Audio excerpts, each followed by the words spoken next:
Abra su Biblia, si es tan amable, al cuarto capítulo del Evangelio de Marcos, y llegamos al párrafo final en este capítulo cuarto, versículos 35 al 41. Versículos 35 al 41. Ahora recuerde que el propósito de Marcos al escribir el Evangelio está presentado en el capítulo 1, versículo 1.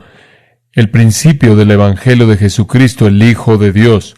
Marcos, al igual que los otros escritores, Mateo, Lucas y Juan, tiene como su meta y su objetivo el presentar de manera clara, de manera inequívoca, que Jesús no es ningún otro que Dios, que Él es hombre, claro, pero Él es Dios también, el Dios hombre. Eso será demostrado de manera magnífica e inolvidable en el pasaje que está frente a nosotros. Veremos un retrato hermoso de su humanidad y veremos una asombrosa demostración de su deidad. Veamos la historia comenzando en el versículo 35. Aquel día, cuando llegó la noche, les dijo: pasemos al otro lado. Y despidiendo a la multitud, le tomaron como estaba en la barca. Y había también con él otras barcas. Pero se levantó una gran tempestad de viento y echaba las olas en la barca de tal manera que ya se anegaba. Y él estaba en la popa, durmiendo sobre un cabezal. Y le despertaron y le dijeron: Maestro, ¿no tienes cuidado que perecemos? Y levantándose, reprendió al viento y dijo al mar: Calla, enmudece. Y cesó el viento y se hizo grande bonanza. Y les dijo: ¿por qué estáis así amedrentados? ¿Cómo no tenéis fe? Entonces temieron con gran temor y se decían el uno al otro: ¿quién es este que aun el viento y el mar le obedecen? Bueno, la respuesta simple a esa pregunta es: Él es Dios, porque solo Dios tiene un poder como ese sobre el viento y las olas. No nos debe sorprender eso, debido a que oímos del testimonio de Juan en Juan 1:1, en el principio era el Verbo, esto es Cristo, y el Verbo era con Dios y el Verbo era Dios. Este era en el principio con Dios. Todas las cosas por Él fueron hechas, y sin Él nada de lo que ha sido hecho ha sido hecho. Esto quiere decir que Cristo, el Verbo, es el creador de todo lo que existe. Si Él tiene el poder para crearlo, Él tiene el poder para controlarlo. En Hebreos capítulo 1, habla del Hijo de Dios, a quien Dios designó como heredero de todas las cosas, versículo 2, a través de quien también hizo el universo. Y después en el versículo 3, y Él sustenta todas las cosas por la palabra de su poder. Aquí se nos dice que Dios hizo el mundo mediante Cristo, y Cristo sustenta el mundo por su poder. En Colosenses capítulo 1, hay un testimonio semejante por parte del apóstol Pablo, en donde nos dice en el versículo 16, por Él, esto es por Cristo, todas las cosas fueron creadas, las que están en los cielos y en la tierra, visibles e invisibles. Todas las cosas han sido creadas por medio de Él y para Él. Y Él es antes de todas las cosas, y en Él todas las cosas subsisten. Él es el creador y el sustentador de la creación. Ese es el testimonio de las Escrituras. Y esas son simplemente muestras del tipo de testimonio que se repite en el Nuevo Testamento acerca de Cristo. Otro es 1 Corintios 8, el cual nos dice de manera semejante que Él es el que ha hecho todo lo que ha sido hecho.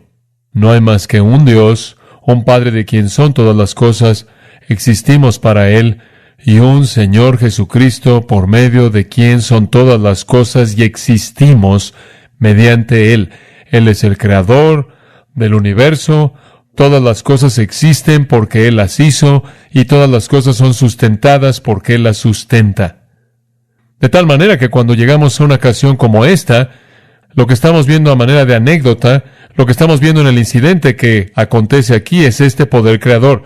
El poder creador es demostrado en todo milagro de curación. Cuando Jesús curó a alguien, fue un milagro de curación. Él tuvo que darle a la persona miembros nuevos o órganos nuevos. Esa es su creación. Pero aquí a escala grande, Él demuestra su poder sobre el mundo inanimado, el viento y las olas. Él ha mostrado su poder sobre los demonios. Él puede controlar al mundo espiritual. Él ha mostrado su poder sobre la enfermedad. Él puede controlar al mundo humano, inclusive en su aspecto físico, y aquí Él tiene poder sobre la creación natural. Esta demostración realmente es única en el Nuevo Testamento. Hay otros milagros físicos como la alimentación de los 5,000 y la alimentación de los 4,000, en donde Él crea alimento virtualmente de la nada, habla y la crea, indicando de manera clara su poder creador. Pero este es, por así decirlo, a una escala más grande, más poderosa, y el Señor no pudo haber escogido un mejor lugar para demostrar su poder sobre su creación. Este lago que se tiene aquí en mente es el muy conocido Mar de Galilea. No es mencionado aquí, pero no necesita ser mencionado porque conocemos el contexto. El ministerio de Jesús está llevándose a cabo en Galilea. Su cuartel general fundamental está en Capernaum, en la orilla norte del Mar de Galilea. Él ha estado moviéndose en esa área y enseñando en las villas y ciudades de Galilea. En este día en particular, Él ha pasado el día entero en esa área, en la orilla del mar. Si usted regresa al capítulo 4, versículo 1, Él comenzó a enseñar otra vez junto al mar. Esto es el Mar de Galilea. Y una multitud tan grande se le juntó que se metió a una barca en el mar y se sentó, y la multitud entero estaba junto al mar en la tierra, y Él les estaba enseñando muchas cosas. La escena se repitió en varias ocasiones. La multitud era tan grande que lo empujaron, por así decirlo, hasta la orilla del agua, y la única manera en la que Él podía encontrar algo de espacio entre sí mismo y la multitud y decir lo que quería decir sería meterse en una barca y salirse de la playa y entrar un poco al agua. El mar actuaba un poco como un reflejo de su voz, y los montes que lo rodeaban podían crear una especie de anfiteatro, de tal manera que habría sido fácil para Él haber sido escuchado de esa manera. Entonces, en el territorio bien conocido del Mar de Galilea, el cual realmente no es un mar, es un lago de agua dulce, y en la actualidad se le conoce como el lago de Cineret en Israel, pero para nosotros es llamado el Mar de Galilea. Es el lago de agua dulce más bajo en el planeta. Está a unos 210 metros bajo el nivel del mar. No es tan bajo como el Mar Muerto, pero el Mar Muerto no es agua dulce. Tiene un alto contenido de minerales, y la sal en el Mar Muerto es tan espesa que usted puede flotar por la parte de arriba de una manera más bien fácil. Pero este es el lago de agua dulce más bajo en el mundo, y como resultado de eso, ha sido objeto de mucho estudio debido a sus propiedades excepcionales. Tiene varios estratos de agua. Literalmente hay 3 estratos del agua que descienden a varios metros, y esos estratos tienen mucho que ver con la superficie del lago en diferentes épocas del año. Tienen mucho que ver con el contenido de alga, la cual tiene mucho que ver con el contenido de peces. En 1896, un solo barco de pesca trajo unos 4,000 kilos de peces. Es un lago prolífico para la producción de peces, y al tener ese tipo de agua y tener ese tipo de recursos en Galilea, era una gran bendición para la gente que vive ahí. Está rodeado de montañas, esencialmente en la parte oeste y en el noroeste. Las montañas se elevan a varios metros. Al noreste y al este se elevan a varios metros a los altos del Golán, el cual tiene varios kilómetros en extensión, y el lago es de más de 16 kilómetros de extensión. Entonces va mucho más allá del lago. El lago es de varios kilómetros.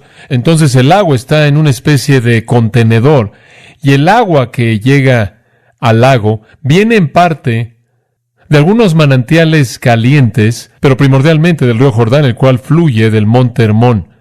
El monte Hermón está arriba en la parte norte, en la frontera con el Líbano, también a cierta altitud. Entonces el agua fluye de cientos de metros de altitud y desciende para llenar este lago que se encuentra en esta especie de contenedor.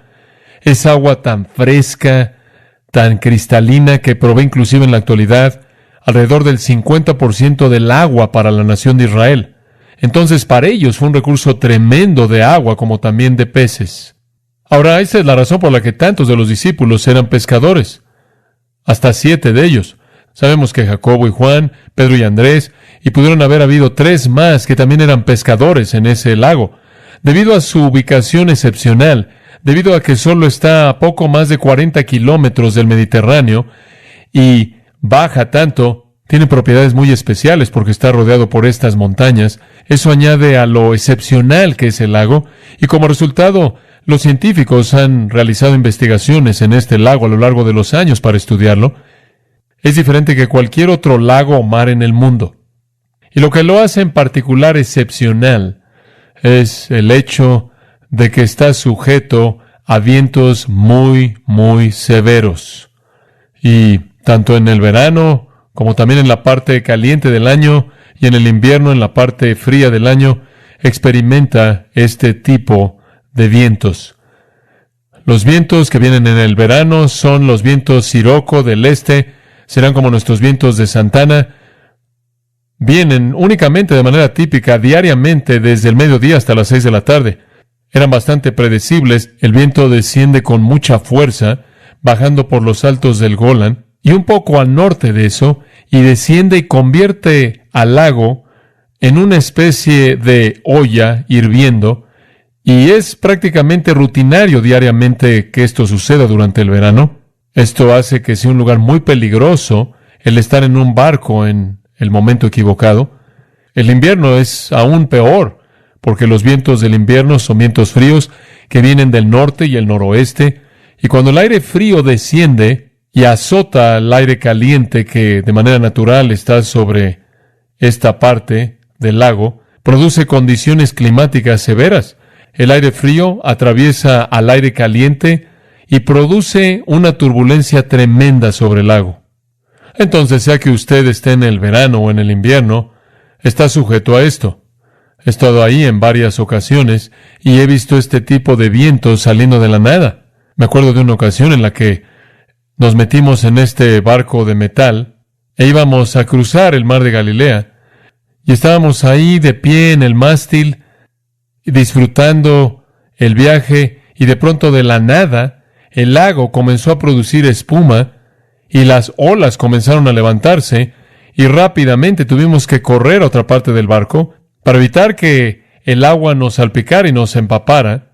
Entonces, puede ser un lugar bastante problemático si usted está ahí en el momento equivocado. Entre, me imagino, noviembre y abril, es la parte del año más peligrosa, y en maneras muy inesperadas ese tipo de vientos pueden venir, esos vientos fríos, y las olas pueden llegar a ser de varios metros de altura, y eso no nada más sucede en un lago, sino que sucede ahí, y puede ser una experiencia muy aterradora. De hecho, un historiador registra el hecho de que en una ocasión estuvieron en Tiberias, en la costa oeste del lago. Las olas llegaban a ser tan altas que estaban llegando a cientos de metros hasta la ciudad de Tiberias, saliendo de este pequeño lago. Todo esto es básicamente el producto del viento. Entonces, ese es el lugar en donde esto sucede, y entonces no podría haber habido un mejor lugar para que el Señor demostrara su poder sobre la naturaleza. Y eso es exactamente lo que Él hace aquí. Comencemos con una calma antes de la tormenta.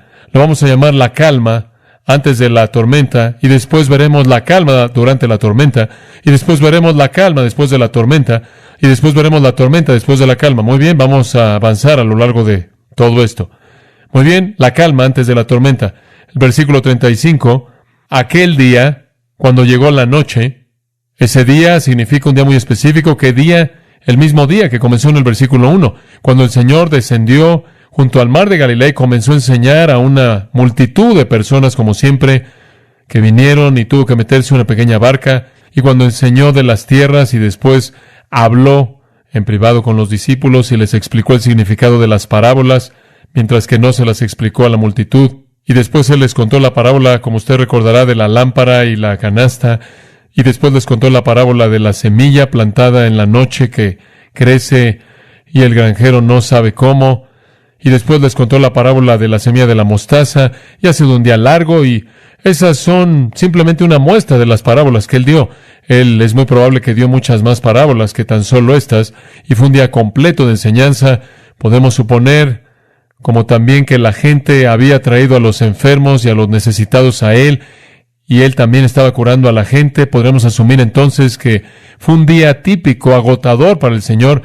enseñando puede ser muy, muy agotador, y él lo hizo día tras día tras día, con demandas tremendas que le presentaban. Entonces podemos asumir que él está en algún punto en la orilla noroeste del mar de Galilea, ahí en la pequeña barca cerca de la ciudad de Capernaum. Viene la noche, el atardecer, la gente en cierta manera se disipa, se van a sus casas. Él les dice esto es a sus discípulos, a quien se refiere en el versículo 34, sus propios discípulos. Les dice, vayamos al otro lado. Ahora podremos asumir que él va al otro lado simplemente para descansar, y a un grado u otro sería razonable el alejarse. Hubieron muchas ocasiones en las que él hizo eso, cuando él trató de escaparse de la multitud que lo aplastaba. Podríamos asumir que debido a que no habían ciudades grandes en la costa este del mar de Galilea, todas las ciudades grandes y aldeas estaban en la costa oeste, que quizás él simplemente iba allá para alejarse de las cosas, en donde él pudiera descansar un poco, tener un poco de descanso. Pero si usted entiende lo que sigue en el libro de Marcos, usted sabe que ese no era el punto, porque en el capítulo 5, versículo 1, cuando llegaron, vinieron al otro lado del mar, a la región de los Gadarenos, y cuando salió él de la barca, enseguida vino a su encuentro de los sepulcros un hombre con un espíritu inmundo. Él viene para encontrarse con lo que ha sido ordenado por su padre, con un maníaco gadareno que está lleno de demonios, y termina enviando esos demonios a una multitud de cerdos para que se avienten del risco y terminen en el mar mismo.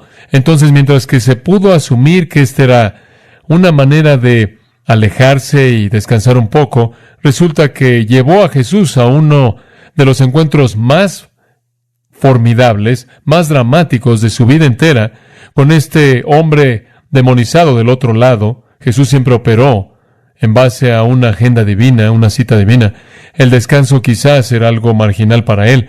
No obstante, al final de un día largo, muy largo, era bueno subirse a la barca para ir al otro lado y quizás tener un descanso de unas cuantas horas.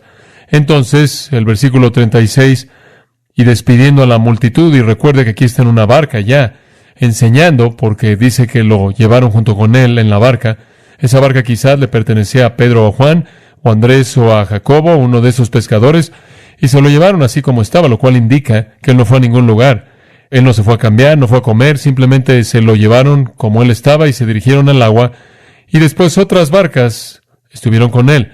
La palabra barca, por cierto, ploion, no le dice nada acerca del tamaño de la barca. Es una palabra muy genérica. No dice si era una barca grande o pequeña, pero sabemos que era una barca relativamente pequeña porque era el tipo de barcas que se usaban para pescar ahí en el mar de Galilea, en donde eran barcas relativamente pequeñas.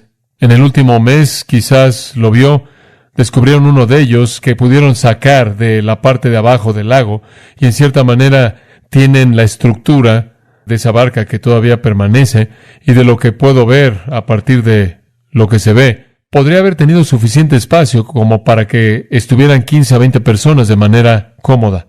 Bueno, eso no iba a transportar a todos los apóstoles y a todos los discípulos que estaban siguiéndolo. Entonces subieron otras barcas. El resto de la gente que tenía una barca y era un seguidor de Jesús se unió, y usted tenía esta pequeña flotilla que estaba cruzando la parte norte del mar de Galilea, dirigiéndose al otro lado. Otras barcas estaban con él. Lucas nos dice que estaban navegando.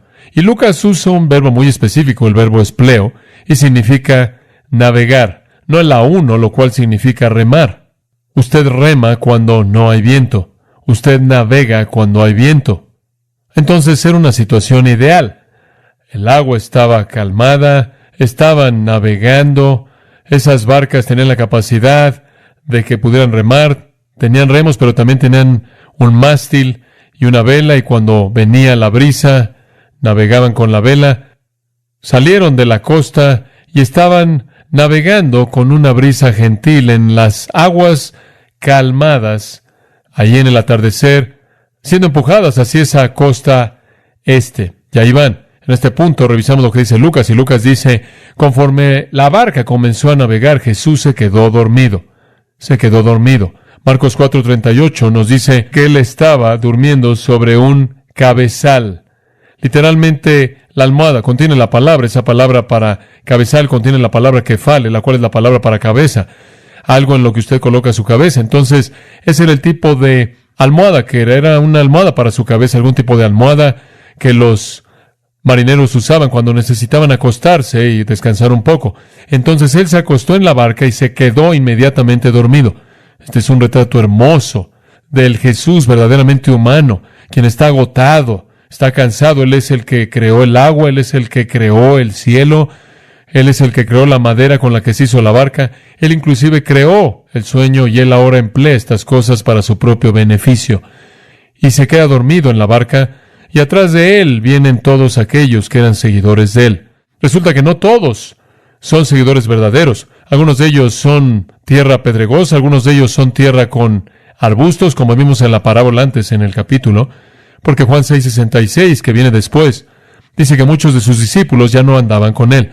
Entonces no todos van a ser reales, pero por lo menos ahora lo están siguiendo, y esto es lo que llamamos la calma antes de la tormenta. Un retrato hermoso de Cristo, totalmente agotado y dormido en un lugar cómodo. Bueno, la calma antes de la tormenta lleva a la calma durante la tormenta, porque la tormenta comienza según el versículo 37. Pero se levantó una gran tempestad de viento y echaba las olas en la barca de tal manera que ya se anegaba. Una gran tempestad de viento. Gran tempestad es un término para un huracán. Estamos hablando de un viento enorme. Podríamos estar hablando de un viento de unos 100 kilómetros por hora. La palabra para viento es simplemente eso. ¿Qué tipo de viento era? Un tipo de viento muy fuerte, un viento que podría ser clasificado como un huracán. Es lenguaje muy descriptivo, lenguaje muy fuerte. Y Lucas dice que descendió en el lago Catabaíno. Descendió sobre el lago, simplemente descendió rápidamente por las colinas. El lenguaje es muy, muy fuerte. Los mejores cálculos colocan probablemente esto en el invierno del año 29 después de Cristo. Esta sería la temporada de los vientos peores, el aire frío descendiendo de manera furiosa por las colinas, adquiriendo velocidad conforme descendía, chocando con el aire caliente en la parte de abajo del lago, creando una turbulencia violenta que comenzó a agitar el agua, convirtiéndola en espuma y olas muy, muy altas. Y debido a que el lago es tan pequeño, una vez que esas olas azotaron la costa, simplemente explotaban de regreso y volvían a chocar y de nuevo y de nuevo y de nuevo, produciendo una tormenta. Todos ellos estaban familiarizados con las tormentas en el lago. Ellos vivían alrededor del lago y ahora estaban en una que estaba arriba de ellos. Aquí había una tormenta ordenada por Dios. Podemos asumir que estos fueron vientos especialmente escogidos para cumplir con este milagro, para colocar a nuestro Señor en la posición de demostrar que Él de hecho es el que controla su creación. Esto debe ser una lección. ¿Qué es lo que debe enseñar? Observa el versículo 40. ¿Por qué estáis amedrentados? ¿Cómo es que no tenéis fe? Esta es una lección de fe. Esta es una lección de fe. El punto aquí es que nuestro Señor quiere enseñarle a sus discípulos que pueden confiar en Él en las circunstancias más amenazadoras. Ahora, Mateo, en su relato, en Mateo 8, este relato se repite en Mateo 8 y Lucas 8, como también aquí en Marcos 4. En Mateo 8:24 lo que sucede es descrito como seismos megas. Seismos, entendemos, un seismos, un acontecimiento seismos de proporciones mega. Eso realmente es la palabra para terremotos, seismos. Entonces, esto es de proporciones masivas, como una sacudida violenta de la tierra, como una sacudida violenta del agua generada por vientos fuertes de huracán. Y es tan fuerte, versículo 37 dice, que echaba las olas en la barca de tal manera que ya se anegaba. Lucas 8:23 lo expresa de esta manera. Comenzaron a inundarse y a estar en peligro. No pueden sacar el agua tan rápidamente como está entrando a la barca. Mateo 8:16 dice que ahora es de noche. Entonces están en oscuridad, simplemente para añadir al terror.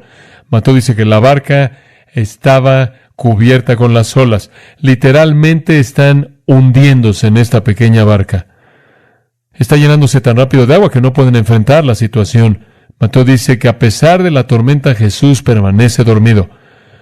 Ahora, ¿acaso eso le da a usted alguna idea de su verdadera humanidad? Él duerme en medio de la tormenta. Así de cansado estaba.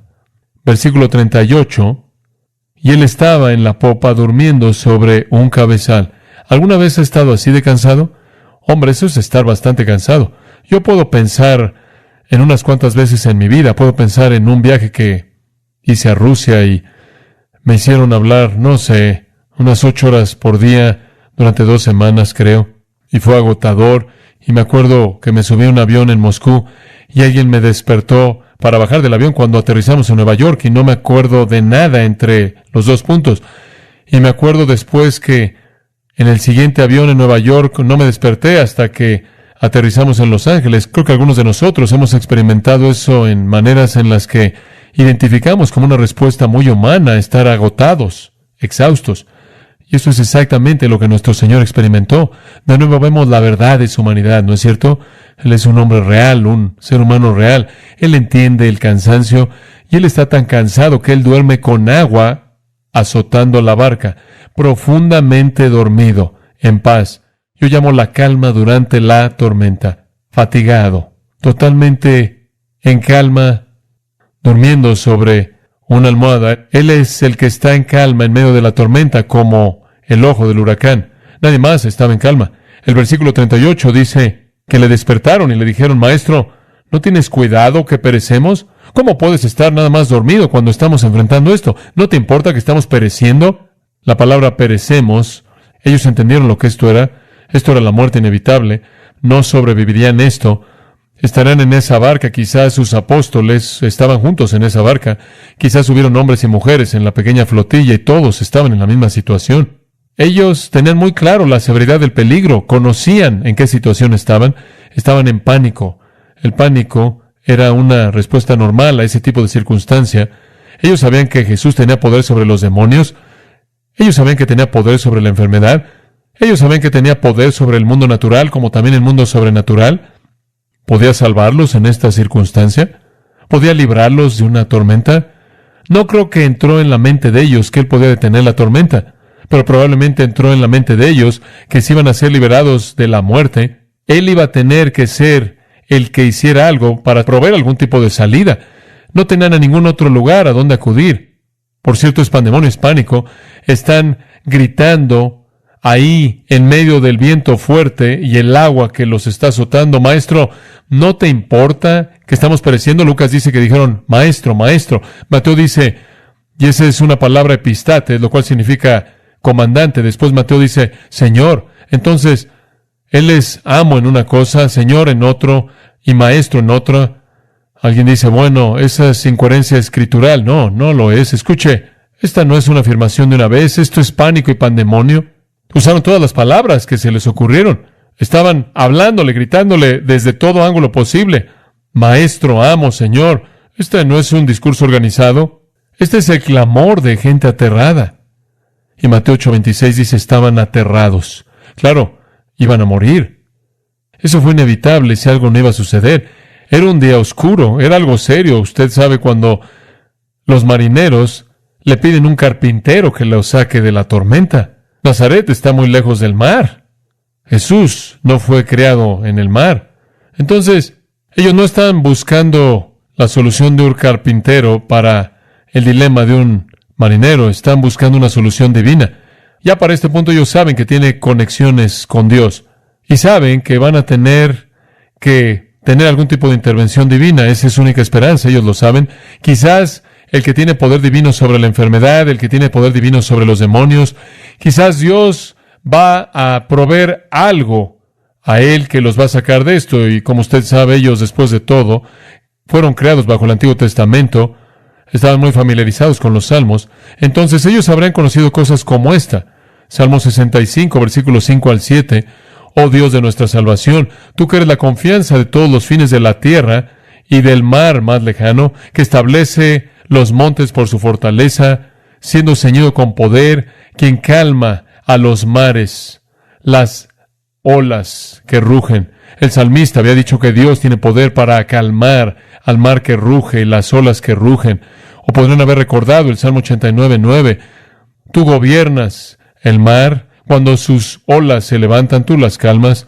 O quizás recordaron ese Salmo 107 tan conocido y amado en el versículo 23. Dice esto: aquellos que descienden al mar en naves que hacen negocios en grandes aguas han visto las obras de Jehová y sus maravillas en la profundidad. porque Él habló y levantó un viento que levantó las olas del mar, se levantaron hasta los cielos, descendieron a las profundidades, su alma se derritió en su miseria, se tambalearon como un ebrio, después clamaron a Jehová en su problema, y Él los sacó de sus aflicciones. Él causó que la tormenta fuera calmada, para que las olas del mar fueran tranquilizados. Quizá recordaron el Salmo 107, que Dios es el que tiene el poder para calmar la tormenta y calmar las olas. No sabemos en qué estaban pensando, pero sabían que no había solución humana. Sabían que Jesús tenía acceso a Dios. Sabían que Él tenía acceso al poder divino. Nunca habían visto algo como esto.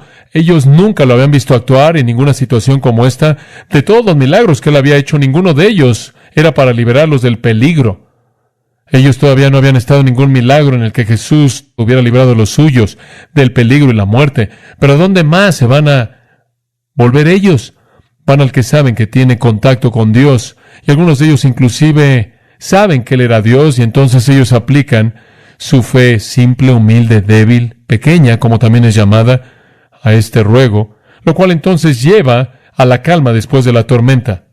Versículo 39. Y levantándose ahí de la popa y del cabezal, reprendió al viento,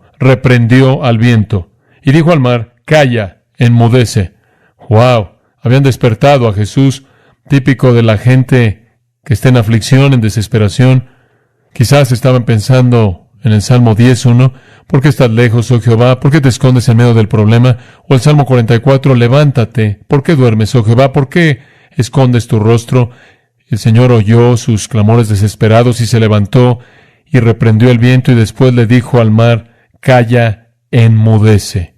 No hay teatro, no hay esfuerzo. Él le habló al viento y el viento se detuvo de manera instantánea. Él le habló al agua y el agua se detuvo instantáneamente. El agua y el viento reconocieron la voz de su Creador. Así como Él le diría a la muerte que liberara a Lázaro. Él le dice al viento y a las olas que obedezcan su voluntad. Ambos se detuvieron. Y Marcos dice que se hizo grande bonanza. Grande es megalei, algo mega es grande. Megalei es la calma más grande, la bonanza o calma más grande. El agua entero estaba tan tranquilo como un pequeño charco. El viento se detuvo inmediatamente y las olas se aplanaron. Eso no habría sucedido si el viento se hubiera detenido. Las olas todavía tendrían que haber llegado a la costa y haber chocado y haber rebotado de regreso. Eso se hubiera llevado a cabo mucho tiempo después de que los vientos se detuvieron, pero Él detuvo los vientos y al mismo tiempo detuvo el agua simplemente al hablar. Estos hombres habían visto los vientos subir y habían visto el agua agitada y habían visto los vientos calmarse y el agua habría continuado asentándose lentamente, pero aquí el viento y el agua se detiene y hay una calma perfecta, suprema. El poder sobrenatural de Jesús es tal que con una palabra, millones de caballos de fuerza en el viento, son detenidos. Millones de litros de agua son detenidos y llevados a una calma total. ¿Y qué es lo que Marcos nos está diciendo con esto? Que estamos viendo al Creador aquí. Este es el Hijo de Dios. Él es el Hijo de Dios, como lo probó su nacimiento, como lo probó su victoria sobre Satanás, lo probó su enseñanza, lo probó su poder milagroso y probado mediante su control tremendo de la creación. Sí, Él puede producir la nueva creación. Sí, Él puede restaurar la tierra a características como las del Edén.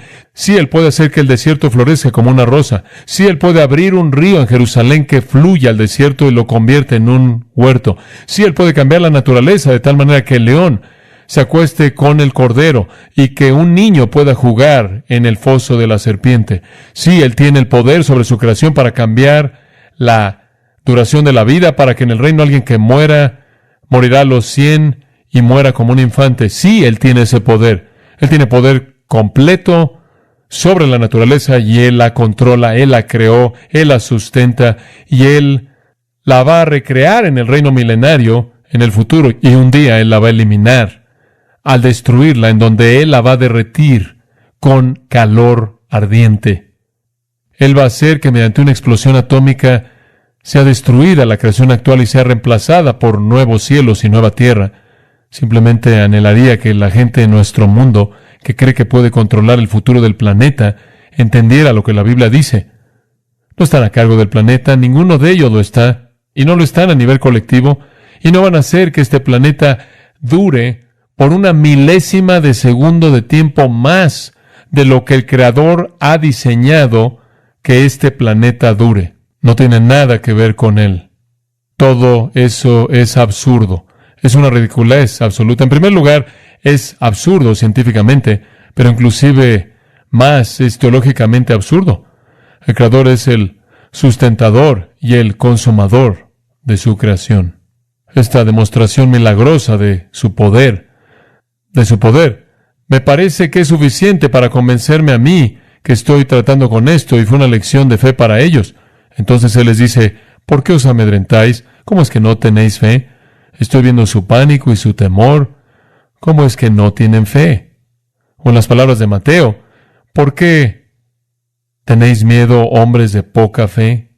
Y de nuevo, Él detiene la tormenta y señala la debilidad de la fe de ellos. Ustedes no tuvieron suficiente fe para creer que yo me preocuparía por ustedes. No necesitaban estar en pánico, no necesitaban estar aterrados. Entonces ahí están sentados, en el silencio total y la calma después de la tormenta. Y Jesús dice, ¿por qué un temor así? ¿Por qué una falta de fe como esta? ¿Acaso no les he ya probado que pueden confiar en mí? Bueno, su fe debe haber recibido mucha fortaleza ese día. Así debe haber sido. Pero su reacción realmente no demuestra eso. Nos gustaría que hubieran dicho, Señor, nosotros nunca más volveremos a temer mientras que tú estés con nosotros. Oye, no nos vamos a preocupar por nada, hemos visto lo suficiente, estamos convencidos. Pero esa no es su reacción. Su reacción es predecible. Versículo 41. El último punto. Esta es la tormenta después de la calma. Entonces temieron con gran temor. Por favor, note versículo 40, que tuvieron miedo durante la tormenta, ahora temieron con gran temor. ¿Por qué? Bueno, lo que es peor que tener una tormenta fuera de su barca es tener a Dios en la barca de usted. Eso produce suficiente pánico para usted. Ellos sabían con qué estaban tratando. El Dios viviente estaba en su barca, el creador, el controlador de su creación. El terror los sacudió. Estaban en pánico. ¿Se acuerda usted en otra ocasión en el mar cuando Pedro no pudo pescar? Lucas 5, y Jesús dijo, intenta de este lado de la barca. Y Pedro aventó su red ahí, y tenían tantos peces que no los podía subir a la barca. ¿Y cuál fue la respuesta de Pedro? Señor, apártate de mí, que soy pecador. ¿Qué tipo de reacción es esa? Esa es la reacción de alguien que sabe que el Creador controla todos los animales vivos, todos los peces en el mar, y van a donde Él les dice que vayan. Eso es aterrador, porque si usted ve a Dios, entonces Dios lo ve a usted. Usted ve su gloria. Él ve el pecado de usted. Esa es una respuesta muy normal a lo largo de las Escrituras. Abraham, Génesis 18:27, tuvo la misma reacción. Una especie de pánico inmediato, cuando él tuvo un encuentro con Dios y se dio cuenta del tipo de hombre que era. Y Manoa, el padre de Sansón, llegó a casa y le dijo a su esposa, vamos a morir, escribe el testamento. Se acabó. Y ella dijo, ¿por qué? Vi a Jehová, y si yo lo vi, él me vio a mí. Y si él me vio, estamos muertos. Job tuvo la misma experiencia. Isaías 6:5, pronunció una maldición sobre sí mismo. Soy hombre de labios inmundos. Él se maldijo a sí mismo. Ezequiel tuvo la misma experiencia en la visión del capítulo 1. Daniel tuvo la misma experiencia en el capítulo 10. Juan el apóstol, en Apocalipsis 1, cuando él vio la primera visión de Cristo, dice que él cayó como muerto. Es algo aterrador reconocer que usted está en la presencia de Dios. La presencia de Dios. No había otra explicación. Ellos sabían que esto era sobrenatural. Y se decían el uno al otro, ¿quién es este? Que aún el viento y el mar le obedecen. Esa es una pregunta retórica. No necesita tener una respuesta. Marcos ni siquiera da una respuesta. ¿De dónde es esta persona? No es de por aquí. Esta es una persona extranjera. Esta es una persona extranjera de otro lugar, con ese tipo de poder. Y claro, la implicación es que ellos estaban hablando de uno que había venido del cielo. Mateo 14 es otra ocasión en la que Jesús está en el agua, y en esta ocasión Él caminó sobre el agua. ¿Se acuerda de eso? Y cuando Él se metió a la barca, dice, después de caminar sobre el agua, Él dice, hombres de poca fe, lo mismo, ¿por qué dudan? Aquí estamos otra vez. El viento se detuvo, y los que estaban en la barca lo adoraron y dijeron, tú ciertamente eres el Hijo de Dios. La segunda vez que ellos vieron un incidente sobre el agua en el que Él controló el agua, caminó sobre el agua, detuvo la tormenta, ellos respondieron a su pregunta retórica. Aquí ellos dicen, Él no es de aquí. La próxima vez ellos dicen, Él es el Hijo de Dios. Creo que eso era lo que estaba en su mente aquí también. No hay razón para que Marcos responda a esa pregunta retórica. Solo hay una posibilidad. Solo Dios controla los elementos, y Él lo hace a su propia discreción, y en este caso para la protección de sus propios discípulos y apóstoles. Ellos necesitaban saber que el Señor no solo era Dios, sino que el Señor era su protector. Salmo 55:22, echa sobre Jehová tu carga y Él te sustentará. O 1 Pedro 5:7, como Pedro lo expresa, echando toda vuestra ansiedad sobre Él, porque Él tiene cuidado de vosotros.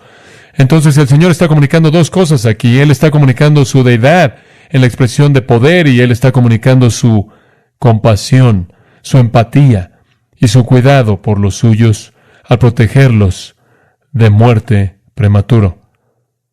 ¿Acaso eso significa que los cristianos no mueren? No. Pero no mueren sino hasta que su tiempo haya llegado. Y hasta ese entonces el Señor protege y cuida y preserva a los suyos como lo hizo aquí. Esta es una historia que no tiene explicación fuera de la deidad de Jesucristo.